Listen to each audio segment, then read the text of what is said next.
Hello दोस्तों, शिक्षा villa के यूट्यूब चैनल में मैं एक बार फिर से आप सभी का स्वागत करता हूं। हमारे इस चैनल के माध्यम से हम आपको ऑनलाइन क्लासेस कंप्लीट कोर्स के साथ और लास्ट में कुछ इम्पोर्टेंट MCQs भी सॉल्व कराएंगे, जिससे एग्ज़ाम में आपको बहुत ही हेल्प होने वाली है। तो दोस्तों, आज का हमारा वीडियो गुप्त साम्राज्य को डेडिकेटेड होगा। तो आइए जानते हैं गुप्त साम्राज्य या गुप्ता एम्पायर के बारे में। तो मौर्य काल के उपरांत तीसरी शताब्दी में 3 राजवंशों का उदय हुआ, जिसमें मध्य भारत में थे नागशक्ति, दक्षिण में थे वाकाटक और पूर्व में गुप्त वंश। तो आइए मैप में इनकी स्थिति देखते हैं। तो दोस्तों, मध्य भारत यहाँ पे थे नागशक्ति, गुप्त वंश का उदय हुआ था इस वाले रीजन में, और दक्षिण में थे वाकाटक। ठीक है, अब बढ़ते हैं अपने अगले पॉइंट की ओर। गुप्त साम्राज्य का जो उदय हुआ था तीसरी शताब्दी के अंत में प्रयाग के निकट कौशाम्बी में हुआ। अब गुप्त साम्राज्य में शासन करने वाले शासकों के क्रम के बारे में जानते हैं। तो इसमें निम्न प्रमुख शासक थे: श्रीगुप्त, फिर घटोत्कच, उनके बाद आए चंद्रगुप्त, फिर समुद्रगुप्त, चंद्रगुप्त द्वितीय, कुमारगुप्त और स्कंदगुप्त। तो आइए जानते हैं एक एक करके इन शासकों के बारे में। गुप्त वंश की स्थापना श्री गुप्त ने की थी। उनके बाद उनके उत्तराधिकारी ने गुप्त वंश संभाला, जिनका नाम था घटोत्कच। फिर आए चंद्रगुप्त प्रथम, जिन्होंने राजगद्दी संभाली और गुप्त वंश के प्रथम महान सम्राट के रूप में उभर के सामने आए। तो आइए जानते हैं चंद्रगुप्त प्रथम के बारे में कुछ इम्पोर्टेंट तथ्य। गुप्त वंश का प्रथम महान सम्राट चंद्रगुप्त प्रथम हुए, जिन्होंने महाराजा धीराज की उपाधि धारण की। और इन्होंने एक और इम्पोर्टेंट काम क्या कराया, गुप्त संवत की शुरुआत की। ठीक है, चंद्रगुप्त प्रथम के उत्तराधिकारी समुद्रगुप्त हुए। तो आइए जानते हैं समुद्रगुप्त के बारे में। समुद्रगुप्त गुप्त वंश के सबसे महान शासक हुए। तो आइए जानते हैं समुद्रगुप्त के बारे में। समुद्रगुप्त 335 ईस्वी में राजगद्दी पे बैठे। समुद्रगुप्त का शासनकाल राजनैतिक एवं सांस्कृतिक दृष्टि से गुप्त साम्राज्य का उत्कर्ष माना जाता है। इस साम्राज्य की राजधानी कौन थी? इस साम्राज्य की राजधानी थी पाटलिपुत्र। समुद्रगुप्त ने आर्यव्रत के 9 शासकों और दक्षिण के 12 शासकों को पराजित किया, और इन्हीं विजयों के कारण उन्हें भारत का नेपोलियन के नाम से भी जाना जाता है। ठीक है, अब बात करते हैं समुद्रगुप्त के दरबार में रहने वाले एक इम्पॉर्टेंट व्यक्ति के बारे में। उनका नाम था हरिसेन। हरिसेन समुद्रगुप्त का दरबारी कवि था, जिसने प्रयाग प्रशस्ति की रचना की थी। तो दोस्तों, एग्जाम पॉइंट ऑफ व्यू से ये एक महत्वपूर्ण क्वेश्चन है कि प्रयाग प्रशस्ति की रचना किसने की थी? तो प्रयाग प्रशस्ति की रचना की थी हरिसेन ने। अब आगे चलते हैं। तो समुद्रगुप्त एक अच्छा राजा होने के अतिरिक्त एक अच्छा कवि तथा संगीतज्ञ भी थे। ऐसा अनुमान उनके सिक्कों पर वीणा वादन करते हुए दिखाया जाने से लगाया जाता है। तो दोस्तों, एक नज़र डालते हैं समुद्रगुप्त के द्वारा विजित राज्यों के ऊपर में। समुद्रगुप्त से पहले गुप्त वंश सिर्फ इतने ही एरिया में सीमित था। जब समुद्रगुप्त सत्ता में आए तो उन्होंने इस इतने बड़े वाले रीजन को जीतकर अपने हाथ में किया और गुप्त साम्राज्य की स्थापना की। ठीक है, और इसी के साथ समुद्रगुप्त से संबंधित इम्पोर्टेंट टॉपिक खत्म होता है, और हम आगे चलते हैं अपने अगले शासक चंद्रगुप्त द्वितीय के बारे में। चंद्रगुप्त द्वितीय समुद्रगुप्त का उत्तराधिकारी हुआ। चंद्रगुप्त द्वितीय सबसे महान विक्रमादित्य हुए। तो इससे पिछले वाले वीडियो में मैंने बताया था, शकोक एक स्थानीय राजा ने शकों को हराकर विक्रमादित्य की उपाधि ग्रहण कर ली। उसके बाद विक्रमादित्य संवत आया, और उसी में सबसे प्रसिद्ध थे हमारे चंद्रगुप्त द्वितीय, या इन्हें चंद्रगुप्त विक्रमादित्य भी कहते हैं। अब इन्हीं की शासनकाल में चीनी बौद्ध यात्री फाहियान भारत आया था। तो एग्जाम पॉइंट ऑफ व्यू से ये एक इम्पॉर्टेंट क्वेश्चन है कि चीनी बौद्ध यात्री किसके शासनकाल में भारत आया था? तो फाहियान चंद्रगुप्त द्वितीय या विक्रमादित्य के शासनकाल में भारत आया था। शकों पर विजय के उपलक्ष्य में चंद्रगुप्त द्वितीय ने चांदी के सिक्के चलाए थे, और गुप्त काल में इन चांदी के सिक्कों को क्या कहा जाता था? रुपए का, तथा इनकी स्वर्ण मुद्राओं को अभिलेखों में दिनार कहा गया। तो एग्ज़ाम में ये क्वेश्चन पूछा जाता है कि रुपए का किस शासकों के सिक्कों को कहते हैं? तो गुप्त शासकों के चांदी के सिक्के को रुपए का कहते हैं। ठीक है। अब आगे चलते हैं और जानते हैं चंद्रगुप्त द्वितीय के दरबार में रहने वाले कुछ प्रमुख विद्वानों के बारे में। वैसे तो चंद्रगुप्त विक्रमादित्य के दरबार में 9 रत्न रहते थे, लेकिन उनमें 3 प्रमुख थे। कौन थे वे? आर्यभट्ट, दूसरे वाराहमिहिर और तीसरे धनवंतरी। तो आइए जानते हैं इन तीनों के बारे में एक एक करके। आर्यभट्ट ने आर्यभट्टियम या सूर्य सिद्धांत नामक ग्रंथ लिखे और इसी में उन्होंने बताया कि पृथ्वी सूर्य के चारों ओर घूमती है। ठीक है। अब अगले इंपॉर्टेंट व्यक्ति थे वाराहमिहिर। यह 6ठी शताब्दी में भारतीय गणितज्ञ व खगोलक थे। तो एग्ज़ाम में ये क्वेश्चन पूछा जाता है कि वाराहमिहिर का संबंध किस क्षेत्र से है? तो याद रखिएगा, गणितज्ञ व खगोलज्ञ थे। ठीक है। वाराहमिहिर ने 3 पुस्तकों की रचना की थी, जिनमें पंचसिद्धांतिका, बृहत संहिता और बृहज्जातक थे। अब आते हैं अपने अगले इंपॉर्टेंट व्यक्ति धनवंतरी के बारे में। चंद्रगुप्त विक्रमादित्य के दरबार में रहने वाले प्रमुख आयुर्वेदाचार्य थे। ठीक है। और इन्हें चिकित्सा का भगवान भी कहा जाता था। ठीक है। और चंद्रगुप्त द्वितीय के शासनकाल में एक और इम्पोर्टेंट व्यक्ति हुए जिनका नाम था कालिदास। कालिदास का नाम तो लगभग सभी ने सुना ही होगा। तो आइए जानते हैं कालिदास के बारे में। कालिदास के बारे में उनकी रचनाएं जो थी वे बहुत ही प्रसिद्ध थी और एग्जाम पॉइंट ऑफ व्यू से इम्पोर्टेंट भी। तो उनकी रचनाएं थी अभिज्ञान शाकुंतलम, कुमार संभवम, मेघदूतम और ऋतु संहार। ठीक है दोस्तों, आप इन रचनाओं को अच्छे से याद कर लीजिएगा, क्योंकि एग्ज़ाम में ये पूछा जाता है कि मेघदूतम किसकी रचना थी, या ऋतु संहार किसकी रचना थी, या अभिज्ञान शाकुंतलम किसकी रचना थी। ठीक है।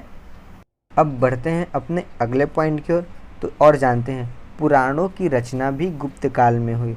तो दोस्तों, इससे पिछले वाले वीडियो में मैंने आपको बताया था कि पुराणों की संख्या कितनी है। तो पुराणों की संख्या थी 18 और उनकी रचना कब किस काल में हुई थी?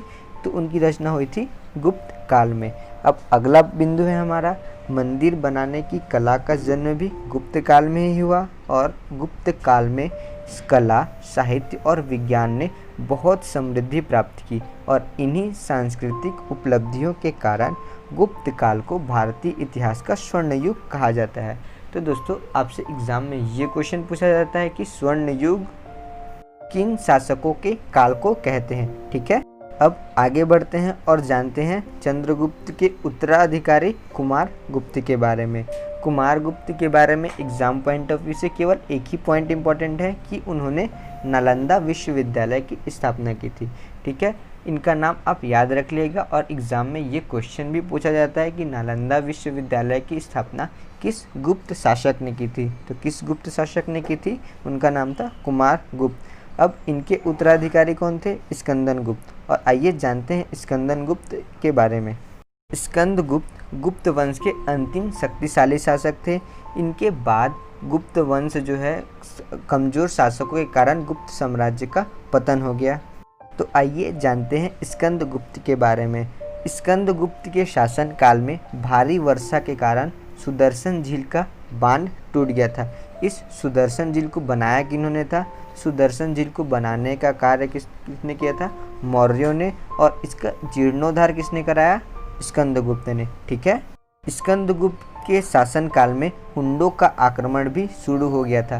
तो एग्ज़ाम में आपसे ये पूछा जाता है कि हुंडों का आक्रमण किसके शासनकाल में प्रारंभ हुआ था? तो हुंडों का आक्रमण हुआ था स्कंदगुप्त के शासनकाल में। ठीक है। तो दोस्तों, इसी के साथ हमारा गुप्त साम्राज्य और उसके शासकों के बारे में कुछ इम्पोर्टेंट पॉइंट थे वो हमने ख़त्म कर लिए। अब जानते हैं कुछ अन्य महत्वपूर्ण बिंदुओं के बारे में। इसी क्रम में पहला है अजंता की गुफाएं बौद्ध धर्म की महायान शाखा से संबंधित थी। दूसरा, गुप्त साम्राज्य जो थे वैष्णव धर्म के अनुयायी थे। एग्ज़ाम में ये भी क्वेश्चन पूछा था कि गुप्त साम्राज्य किस धर्म के अनुयायी थे। तो इस पॉइंट को भी ध्यान में रख लीजिएगा। अब अगला हमारा पॉइंट है गुप्त काल में उज्जैन जो था सर्वाधिक महत्वपूर्ण व्यापारिक केंद्र था। अब चौथा पॉइंट, वायु पुराण जो है गुप्त वंश से ही संबंधित है। इससे पिछले वाले वीडियो में जब मैंने आपको मौर्य वंश पढ़ाया था तो मैंने विष्णु पुराण के बारे में बताया था और विष्णु पुराण का संबंध किससे था? मौर्य वंश से, और वायु पुराण का संबंध किससे था? गुप्त वंश से। ठीक है, अब हमारा अगला 5वां पॉइंट है, गुप्त काल में ही विष्णु शर्मा द्वारा लिखित पंचतंत्र को संसार का सर्वाधिक प्रचलित ग्रंथ माना जाता है। पंचतंत्र की कहानियाँ तो आपने सुनी ही होंगी। ठीक है, उसकी रचना किन्होंने की थी? विष्णु शर्मा ने। एग्जाम में ये भी कुछ क्वेश्चन पूछा जाता है कि पंचतंत्र की रचना किसने की थी। ठीक है दोस्तों, गुप्तों के पतन के बाद एक वंश आया जिसका नाम था पुष्पभूति वंश। इसकी स्थापना पुष्पभूति ने ही की थी। ठीक है दोस्तों, तो इस वंश में एक प्रतापी राजा हुआ जिनका नाम हर्ष या हर्षवर्धन हुआ। तो एग्ज़ाम में इनसे बहुत सारे क्वेश्चन पूछे जाते हैं। तो आइए जानते हैं हर्ष के बारे में या हर्षवर्धन। हर्ष को शिलादित्य के नाम से भी जाना जाता था। हर्ष ने शशांक को पराजित कर कन्नौज पर अधिकार कर लिया और उसे ही अपनी राजधानी बनाई। ठीक है, अगला पॉइंट है, चीनी यात्री ह्वेनसांग हर्षवर्धन के शासनकाल में ही भारत आया था। और इससे पहले मैंने जब चंद्रगुप्त द्वितीय के बारे में बताया था तो एक और चीनी यात्री के बारे में चर्चा की थी जिनका नाम था फाहियान। तो फाहियान किनके शासनकाल में आया था? चंद्रगुप्त द्वितीय। और ह्वेनसांग किसके शासनकाल में आया था? तो हर्षवर्धन। ठीक है, अब हमारा अगला और इम्पॉर्टेंट पॉइंट है कि हर्षचरित या कादम्बरी, हर्षचरित या कादम्बरी की रचना किसने की थी? तो बाणभट्ट ने हर्षचरित या कादम्बरी की रचना की थी। एग्जाम में ये क्वेश्चन पूछा जाता है कि हर्षचरित या कादम्बरी की रचना किसने की थी? तो याद रखिएगा दोस्तों, बाणभट्ट ने की थी। हर्ष और पुलकेशिन द्वितीय के बीच नर्मदा नदी के तट पर युद्ध हुआ जिसमें हर्ष की पराजय हुई। ठीक है, और इसी के साथ हमारा थ्योरी वाला सेक्शन समाप्त होता है। चलिए तो अब सॉल्व करते हैं कुछ इम्पोर्टेंट MCQs। हमारा पहला क्वेश्चन है, भारतीय नेपोलियन की उपाधि किसे दी गई है? तो दोस्तों मैंने वीडियो में बताया था कि भारतीय नेपोलियन की उपाधि किसे दी गई थी। तो इसका सही आंसर होगा ऑप्शन बी, समुद्रगुप्त। अब दूसरा क्वेश्चन आपके सामने, आयुर्वेद के वैद्य चिकित्सा के भगवान किसे माना जाता है? ठीक है, ऑप्शन है सुश्रुत, च्यवन, धन्वंतरी और चरक। तो दोस्तों इस वीडियो में मैंने आपको बता रखा है कि आयुर्वेद के वैद्य और चिकित्सा के भगवान किसे माने जाते हैं। तो इसका सही आंसर होगा ऑप्शन सी, धन्वंतरी। अब आगे बढ़ते हैं अपने अगले क्वेश्चन की ओर। इलाहाबाद के स्तंभ में किसकी उपलब्धि उत्कीर्ण है? किस शासक की उपलब्धि उत्कीर्ण है दोस्तों? इसके ऑप्शन हैं चंद्रगुप्त मौर्य, समुद्रगुप्त, विक्रमादित्य और स्कंदगुप्त। तो दोस्तों मैंने बताया था स्कंदगुप्त के एक दरबारी कवि थे जिनका नाम था हरिसेन। उन्होंने क्या किया था? प्रयाग प्रशस्ति की रचना की थी। तो दोस्तों ये प्रयाग प्रशस्ति कहाँ है? इलाहाबाद में। तो इस क्वेश्चन का सही आंसर क्या होगा? Option B, Samudragupta. ठीक है, हमारा अगला क्वेश्चन है, फाहियान किसके शासनकाल के दौरान भारत आया था? ऑप्शन है आपके सामने चंद्रगुप्त द्वितीय, समुद्रगुप्त, रामगुप्त और कुमारगुप्त। तो दोस्तों अगर आपने इस वीडियो को अच्छे से देखा होगा तो इस क्वेश्चन का आंसर आप अच्छे से लगा लेंगे।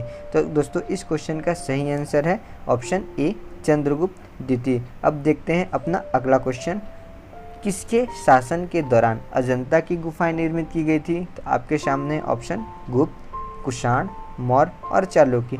तो दोस्तों मैंने बताया था किसके शासन के दौरान अजंता की गुफाएं निर्मित हुई थी। तो इसका सही आंसर है ऑप्शन ए, गुप्त के शासन के दौरान अजंता की गुफाएं निर्मित हुई थी। ठीक है, अब हमारा अगला क्वेश्चन है, गुप्त राजवंश किसके लिए प्रसिद्ध था? और आपके सामने ऑप्शन है कला एवं स्थापत्य, साम्राज्यवाद और राजस्व एवं भूमि सुधार और अंतिम में इनमें से कोई नहीं। तो दोस्तों इस क्वेश्चन का सही आंसर होगा ऑप्शन ए, कला एवं स्थापत्य। और इन्हीं सब के कारण गुप्त काल को स्वर्ण युग भी कहा जाता है। ठीक है, आइए अब देखते हैं अपने अगले क्वेश्चन को। गुप्त शासकों की दरबारी भाषा थी। ऑप्शन है आपके सामने पाली, प्राकृत, हिंदी और संस्कृत। तो दोस्तों इस क्वेश्चन का सही आंसर होगा ऑप्शन डी, संस्कृत। अब हमारा अगला क्वेश्चन है, निम्नलिखित में से गुप्त वंश का वह राजा कौन था जिसने हुड़ों को भारत पर आक्रमण करने से रोका? तो दोस्तों अभी जब मैं आपको स्कंदगुप्त के बारे में पढ़ा रहा था तो मैंने बताया था हुंडों का आक्रमण किसके शासनकाल में चालू होता है। तो इस क्वेश्चन का सही आंसर होगा ऑप्शन सी, स्कंदगुप्त। अब हमारा अगला क्वेश्चन है, बाणभट्ट किसके राज दरबारी कवि थे? एग्जाम पॉइंट ऑफ व्यू से एक इम्पॉर्टेंट क्वेश्चन है। बाणभट्ट जो थे हर्षवर्धन के दरबारी कवि थे। इस क्वेश्चन को आप अच्छे से देख लीजिएगा। और हमारा 10वां अंतिम और इम्पॉर्टेंट क्वेश्चन है, ह्वेनसांग किसके शासनकाल के दौरान भारत आया था? तो दोस्तों अभी कुछ देर पहले मैंने बताया था, ह्वेनसांग जो थे हर्षवर्धन के शासनकाल में भारत आए थे और चंद्रगुप्त द्वितीय के शासनकाल में आए थे चीनी यात्री फाहियान। तो इस क्वेश्चन का सही आंसर होगा ऑप्शन सी, हर्षवर्धन। और इसी के साथ हमारा MCQ वाला सेक्शन भी समाप्त होता है। तो दोस्तों अगर आपको वीडियो अच्छी लगी तो हमारे चैनल को लाइक, शेयर और सब्सक्राइब करना ना भूलें और वीडियो की नोटिफिकेशन सबसे पहले पाने के लिए बेल आइकन ज़रूर दबाएं। थैंक यू दोस्तों।